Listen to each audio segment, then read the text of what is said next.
안녕하세요. 전 올해 37살인 여자입니다. 전 3살 많은 남편과 올해 4살이 된 딸이 하나 있는 여자예요. 어렸을 때부터 제 꿈은 화목한 가정을 이루는 것이었습니다. 저희 부모님은 두 분 다 너무 다정하셨고 자식들에게 잘해주셨기 때문에 저도 그런 부모님을 닮고 싶었거든요. 제 남편은 결혼하기 전에 제대로 된 연애를 한 번 해보지 못한 어떻게 보면 순수했던 사람이었고 무척 예의가 바르고 어른을 공경할 줄 아는 사람이었습니다. 심지어 가정적이고 성실하기까지 한 사람이었죠. 홀어머니를 모시고 살아서 효심도 끔찍했어요. 그러나 제게 효도를 강요하는 것이 아니라 저희 부모님께도 효도를 알아서 하는 남편이었죠. 어디 내놓아도 당당히 1등 남편이다 얘기할 수 있는 그런 사람이었습니다. 저를 위해 요리법을 공부해서 음식을 만들어 주기도 했고, 함께 영화를 보면서 비슷한 부분에서 감동을 받고 함께 눈물을 흘릴 줄 아는 사람이라 좋았고, 좋으면 좋다, 싫으면 싫다, 확실하게 자기 감정을 표현할 줄 아는 사람이라 솔직해 보였어요. 이 남자랑 살면 정말 행복하겠다는 생각이 들어 자연스럽게 결혼을 하게 되었죠. 사실 저희 집도 시댁도 형편이 그리 넉넉하진 않습니다. 그냥 굶지 않고 살 정도였죠. 결혼 후에도 양가에 40만 원씩 생활비를 붙여드리려고 노력했던 그런 착한 사람이었죠. 남편은 홀어머니를 모시고 살았었는데 시어머니도 절 너무 아껴주셨습니다. 제게 인자하게 웃으시면서 이름을 부르시곤 하셨어요. 그러다가 선물처럼 아이가 찾아왔고 우린 그렇게 새 식구가 되었습니다. 아이를 임신했을 때도 얼마나 지극정성으로 저를 대했는지 몰라요. 심지어 입덧도 같이 했다니까요.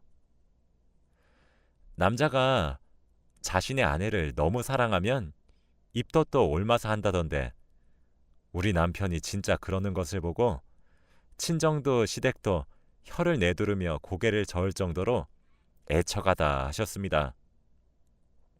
저희 부모님도 그런 남편을 얼마나 좋아했는지 몰라요. 세상에 이렇게 착한 사위가 어딨냐고 동네방네 자랑을 하곤 했거든요. 자기 딸한테 그렇게 잘해주는데 어느 부모가 싫다고 할 수 있었겠냐만 말입니다. 저와 남편은 정말 많이 행복했고 서로 사랑했어요.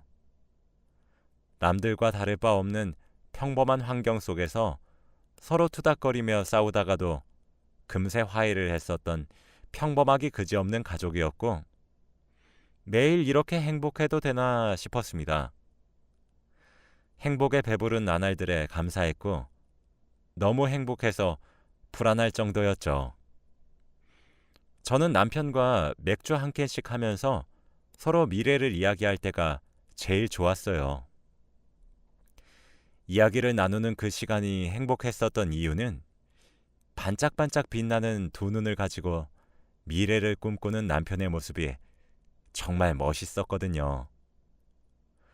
아직 초등학교도 입학하지 않은 어린 딸을 두고 어디서 이상한 놈을 데려와 결혼시켜 달라고 하면 어쩌나 하는 귀여운 걱정도 하곤 했거든요. 그렇게 저희는 쭉 행복할 수 있을 줄 알았습니다. 남편은 학원에서 영어를 가르쳤던 교사였어요. 당시엔 아주 늦은 밤이었고 그날따라 시험을 코앞에 두고 있었기 때문에 특강을 해야만 했었죠. 그래서 늦게 귀가를 했습니다. 저희 집은 골목길 안에 위치한 빌라였어요. 그날은 비도 추적추적 내렸죠. 늦은 시간 CCTV 없는 골목길 등 조건이 맞아서였던 걸까요? 그날 남편이 사고를 당하게 되었습니다. 그 비극은 딸아이가 2살이었을 때 일어났어요. 그날따라 딸아이가 잠투정도 없이 일찍 잠에 들었고 언제나 그랬듯 저는 남편의 귀가를 기다렸습니다. 학원에서 수업이 끝났다고 1시간 내로 도착한다는 남편의 전화를 끝으로 소파에서 TV를 보며 기다리고 있는데 시간이 한참 지나도록 남편이 들어오질 않더라고요. 뭔가 불안해지기 시작했어요. 남편에게 다시 전화를 해보았지만 역시나 연결되지 않았고 전 점차 불안해졌죠. 그러던 도중 시어머니로부터 전화가 한 통이 왔습니다. 통화 내용은 정말 충격적이었어요. 길을 지나가다 뺑소니를 당해 쓰러져 있었던 남편을 발견해 병원으로 이송 중이란 전화를 받았다고 했거든요. 시어머니도 많이 놀라셨던 것인지 횡설수설하시며 말씀하셨는데 똑바로 말씀해 주시라고 화를 내기도 했어요. 큰 소리에 딸아이가 잠에서 깼지만 정말 눈에 뵈는 것이 없더라고요. 시어머니와 전화를 급히 끊고 앞집의 문을 쾅쾅 두드렸습니다. 평소에도 앞집 새댁이랑 친하게 지냈었거든요. 급히 제 딸아이를 앞집에 맡긴 후 헐레벌떡 시어머니가 말씀해 주신 병원으로 찾아갔어요. 남편은 흙탕물에 얼굴이며 옷이며 다 젖은 채로 있었고 정신을 잃어 있었죠. 그 몰골로 응급실 침대에 누워있는 모습을 보니 정말 억장이 무너지는 듯 했습니다. 보호자 사인과 동시에 남편은 수술실로 들어가게 되었어요. 목격자인 사람을 붙잡고 물어보니 골목길 근처에 남편이 쓰러져 있었다고 하더군요. 근처에는 자동차의 파편 조각으로 보이는 유리들이 굴러다니고 있었다고 아무래도 뺑소니를 당한 것처럼 보인다는 말이었습니다. 수술 시간은 처음 안내받았던 시간보다 배로 더 걸리기 시작했어요. 점차 불안해졌습니다. 이대로 우리 남편을 잃으면 어쩌나 걱정이 휘몰아쳤죠. 평소 눈물이 많았던 저였지만 전 울지 않았어요. 시어머니가 옆에서 통곡을 하실 때도 소식을 듣고 헐레벌떡 수술실 앞까지 찾아온 친정엄마가 저를 붙잡고 어쩌냐고 눈물을 보였을 때도 저는 눈물을 한 방울도 흘리지 않았습니다. 아니, 오히려 화를 냈어요. 울지 마시라고 다그쳤죠.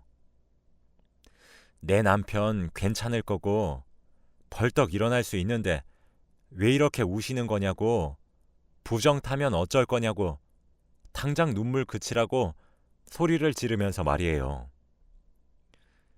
원래 그 시간이었으면 일찍 잠든 딸을 기특해하며 오붓하게 부부끼리의 시간을 가지면서 함께 드라마도 보고 야식도 먹고 했을 텐데 눈앞에 펼쳐진 모든 상황들이 믿기지가 않는다고 해야 하나? 저는 정말 얼떨떨했습니다. 시어머니의 눈물을 보는데 미친 듯이 현실 감각이 돌아오는 것만 같아서 제발 울지 마시라 부탁드렸어요. 병원에선 방치된 시간이 길었고 후유증은 장담할 수 없다고 했습니다. 이미 다리는 손 쓸 수가 없어 오른쪽 다리는 허벅지 밑으로 절단해야 했죠. 게다가 뇌출혈까지 있었고 조금만 늦었으면 바로 사망했을 수 있었지만 사실 지금도 일어날 수 있을 거란 보장이 없다고 최선을 다했다고 하시더군요. 오늘 아침에도 출근하고 오겠다고 제게 입을 맞춰주고 딸을 사랑스럽게 쳐다봐 주었던 남편의 상태는 오늘이 고비라는 말에 전 그제서야 무너졌습니다. 믿지 않았어요. 믿을 수가 없었어요. 좀 전까지 저랑 전화를 했고 오늘따라 감기 기운이 있었던 제 몸 상태를 걱정해 주었던 사람이 지금 누워있는 것도 놀라 자빠질 노릇인데 어떻게 믿을 수 있었겠나요? 눈 좀 떠보라고 절규하는 시어머니의 목소리를 끝으로 정신을 잃었습니다. 저와 시어머니는 미친 듯이 남편의 간병에 매달렸어요. 딸아이는 친정에 맡겼어요. 살려만 달라는 우리의 기도가 하늘에 닿은 것인지 남편은 정신을 잃은 지 열흘 만에 기적적으로 눈을 떴습니다. 하지만 남편에겐 또 다른 지옥의 시작이었나 봅니다. 처음엔 제대로 거동도 못해 자신의 상태가 어떤지 몰랐나 봐요. 남편은 헐렁해진 오른쪽 다리를 보고 커다란 상실감을 가지고 미친 듯이 절규하기 시작했어요. 늘 긍정적이고 건강한 삶을 살아왔던 남편은 그때 이후로 성격이 참 많이 변했습니다. 하염없이 울다가 이렇게 살 바엔 차라리 죽어버리겠다고 난리도 쳤다가 멍하니 창밖만 보다가 그렇게 지냈죠. 말 그대로 숨만 쉬었습니다. 시간이 흘러 남편이 퇴원하고 난 후도 문제였어요.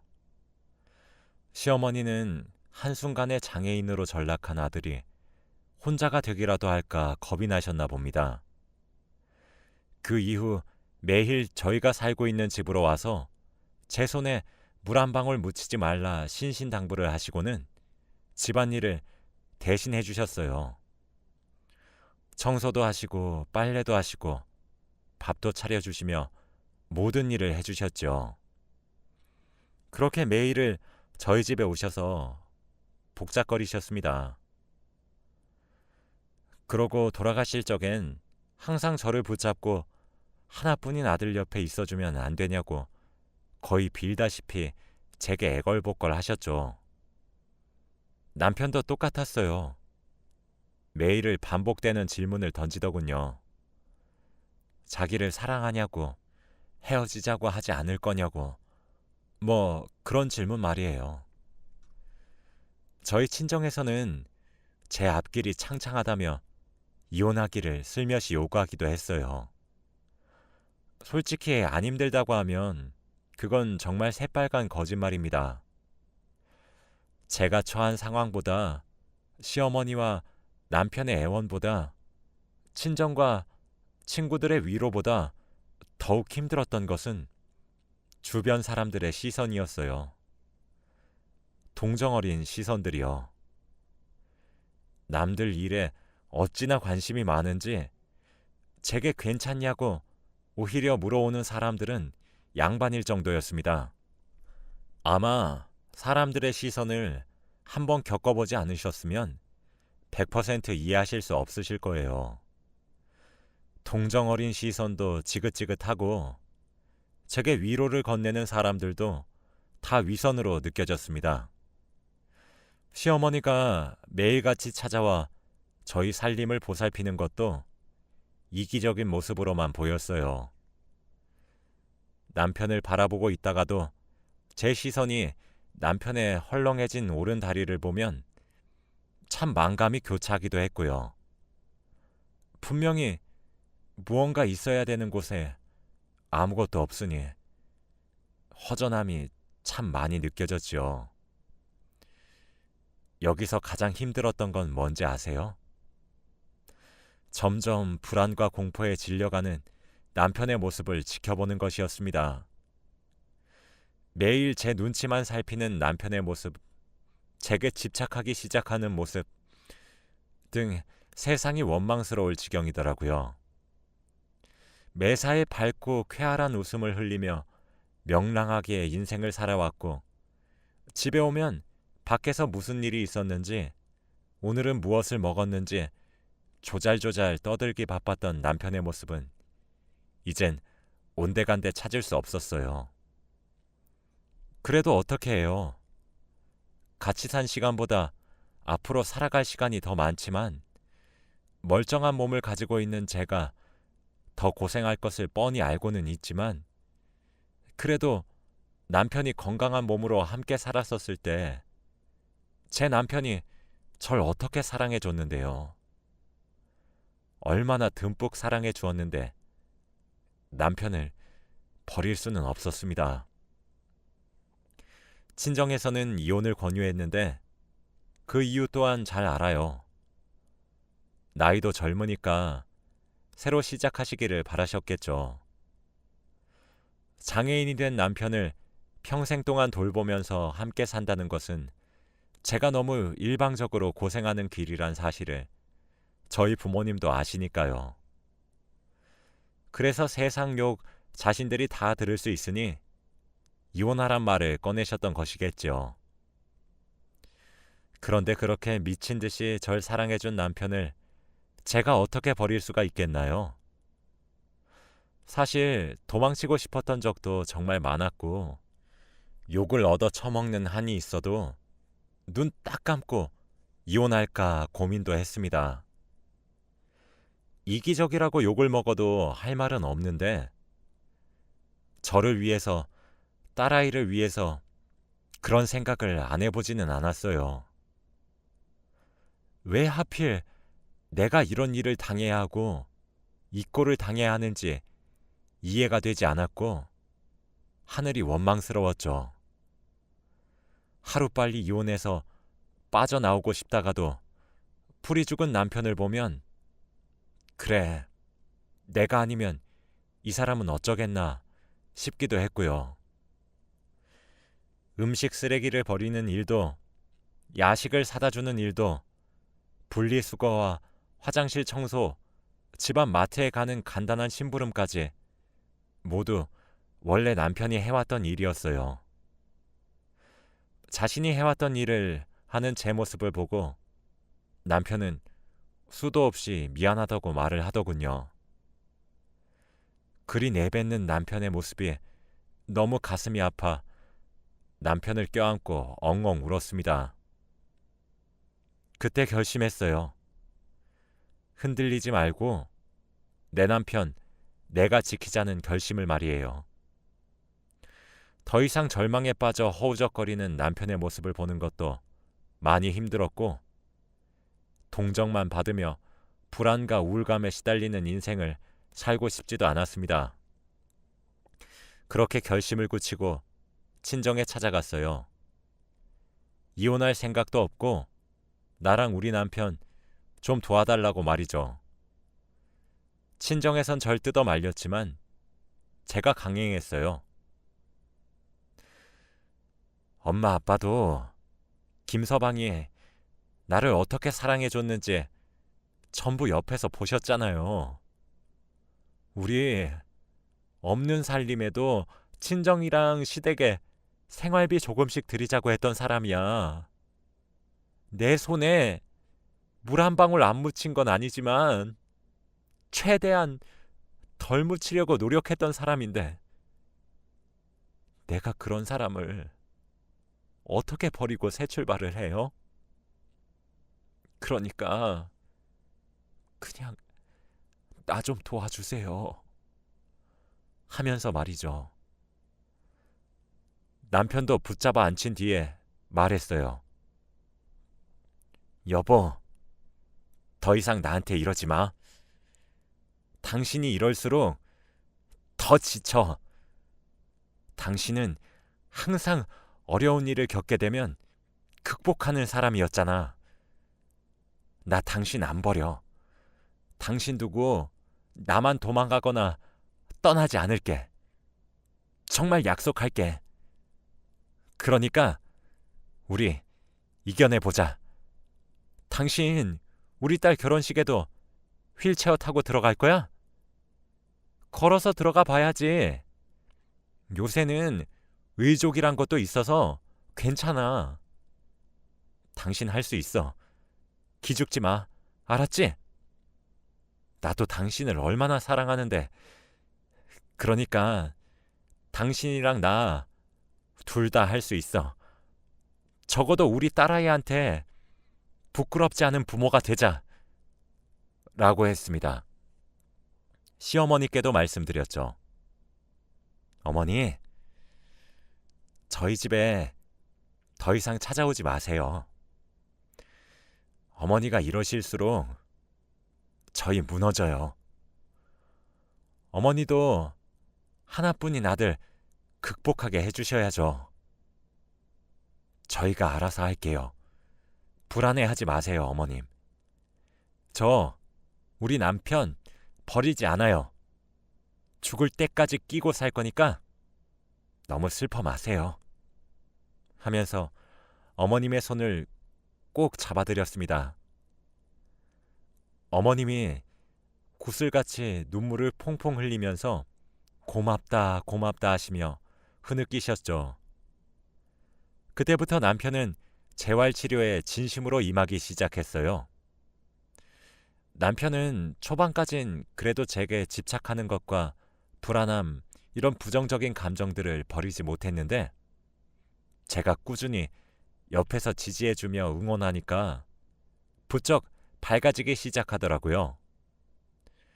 점차 재활에도 열심히 임하기 시작했고 원래 영어를 가르쳤었던 직업을 가졌던 사람이라 재택근무도 하기 시작했습니다. 요즘엔 세상이 좋아져서 화상 영어 같은 것도 있더라고요. 남편은 수시로 재활치료에 임하면서 화상 영어로 돈을 벌기 시작했죠. 사실 수입은 턱없이 적었습니다. 하지만 점점 활력을 되찾는 남편을 보니 저도 행복해졌어요. 처음엔 시선이 주는 압박에 저도 정신과를 다니며 신경안정제를 처방을 받아 복용했으나 시간이 지나니 그 시선에도 익숙해지더군요. 역시 사람은 적응의 동물이라고 한다더니. 사실 늦은 밤 CCTV도 없었던 골목길에서 뺑소니를 당했던 터라 눈앞이 막막했었는데 골목길에 뺑소니 목격자를 찾는다는 현수막을 걸었더니 목격자도 찾아냈고 골목길 사고 현장 근처에 주차하고 있었던 자동차의 블랙박스를 받아내 뺑소니 범인도 잡을 수 있었습니다. 그 사람은 뺑소니에 음주운전까지 한 파렴치한 인간이었죠. 그 사람으로 인해 저희 집안은 풍비박산이 났는데 말이죠.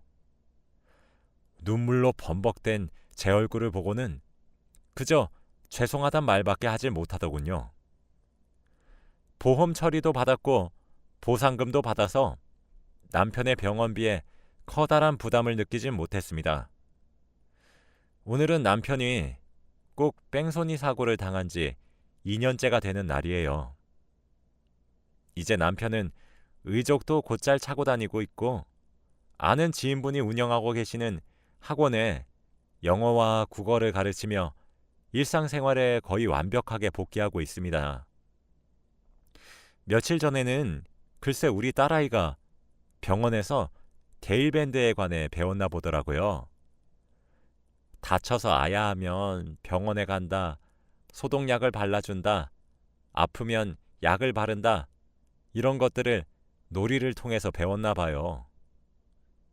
남편이 소파에 잠시 누워 있었는데 살금살금 다가가서 남편의 오른쪽 허벅지에 분홍색 토끼가 그려진 데일밴드를 붙이고는 호호 불어주는데 얼마나 예뻤는지 몰라요. 남편도 자다 깨서 울컥한 표정으로 딸아이를 바라보고요. 요즘에도 남편은 잠에 들기 전 제게 미안하고 고맙단 인사를 꼭 해주고 잠에 들어요. 사실 미안할 일은 없는데 말이죠. 남편이 원해서 사고를 당했었던 것도 아닌데 그저 제게 그렇게 미안한가 봅니다. 사실 지금 생각해보면 제게 무슨 용기가 있어서 그렇게 행동했었던 것인지 모르겠으나 가정을 지켜야 되겠다는 일념 하나만으로 일궈낸 기적 같아요. 남편은 제게 말합니다. 제가 있어서 일상생활로 빠르게 복귀할 수 있었고, 절망에 오래 빠지지 않을 수 있었고, 재활에 집중해서 의족에 익숙해질 수 있었다고. 그래서 제게 너무 고맙다고 말이에요. 저 또한 남편이 살아있어줘서 얼마나 고마운지 모릅니다. 사실 시어머니도 제게 그 이후로도 너무 예뻐해 주십니다. 부담스러울 정도로 말이죠. 저를 무슨 구원자처럼 생각하시는 것 같기도 합니다. 제 입장에서는 당연한 일을 한 것인데 너무 떠받들어지는 것 같기도 하네요. 제 이야기는 여기서 끝입니다. 정말 그 말이 맞는 것 같다는 생각이 들어요. 인생의 내리막길이 있으면 오르막길도 있단 말이에요. 저는 다시 정상으로 돌아가고 있는 저희 가정이 너무 좋고 여전히 남편과 딸을 무지막지하게 사랑하고 있습니다. 힘들 때 사람 버리는 것은 아니라고 하더군요. 그래서인지 요즘에도 남편에게 더할 나위 없이 큰 사랑을 받고 있어요. 앞으로는 더 이상의 오르막길은 없어도 좋으니 지금처럼 안락하고 평화로운 나날이 지속되길 바랄 뿐입니다. 제 긴 이야기를 들어주셔서 감사해요. 여러분들 가정엔 평안만 가득하시길 빌며 이만 글을 마칩니다. 감사합니다.